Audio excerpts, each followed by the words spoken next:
mengatakan saya ini bodoh. Curhat Presiden Jokowi ikhlas dihina pelanga-pelongo hingga Fir'aun di sidang MPR ungkap kesedihan. Kebebasan dan demokrasi digunakan untuk melampiaskan kedengkian dan fitnah. Presiden Joko Widodo mengaku tak mempermasalahkan ihwal sebutannya disematkan kepada dirinya.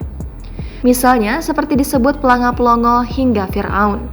Hal itu diungkapkan Presiden Jokowi dalam acara sidang tahunan MPR RI dan DPR RI di Senayan, Jakarta pada Rabu 16 Agustus. Dalam sambutannya, Presiden Jokowi menyinggung terkait hujatan-hujatan yang diterimanya selama menjadi presiden.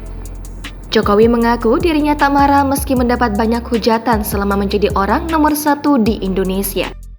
Menurut Jokowi, hujatan tersebut diterimanya secara ikhlas atau legowo. Dia juga menyebut bahwa menjadi presiden itu tak seenak yang dianggap orang. Terlebih di era perkembangan media sosial di mana apapun bisa disampaikan ke presiden. Mulai dari masalah rakyat di pinggiran, sampai kemarahan, sampai ejekan, dan bahkan makian, dan fitnahan bisa dengan mudah disampaikan dengan media sosial. Jokowi sendiri tahu dirinya kerap menerima hujatan di media sosial, mulai dari disebut pelanga-pelongo, Fir'aun hingga tolol.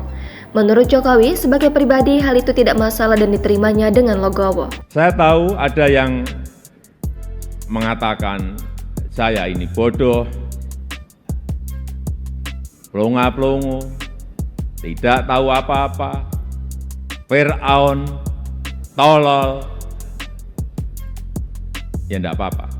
Sebagai pribadi saya menerima saja. Meski begitu, kata Jokowi ada yang membuatnya sedih, yakni budaya santun dan budi pekerti luhur bangsa yang menurutnya mulai hilang dengan perkembangan media sosial saat ini, di mana kebebasan berekspresi dan demokrasi malah digunakan untuk meluapkan kebencian dan fitnah. Kebebasan dan demokrasi digunakan untuk melampiaskan kedengkian dan fitnah.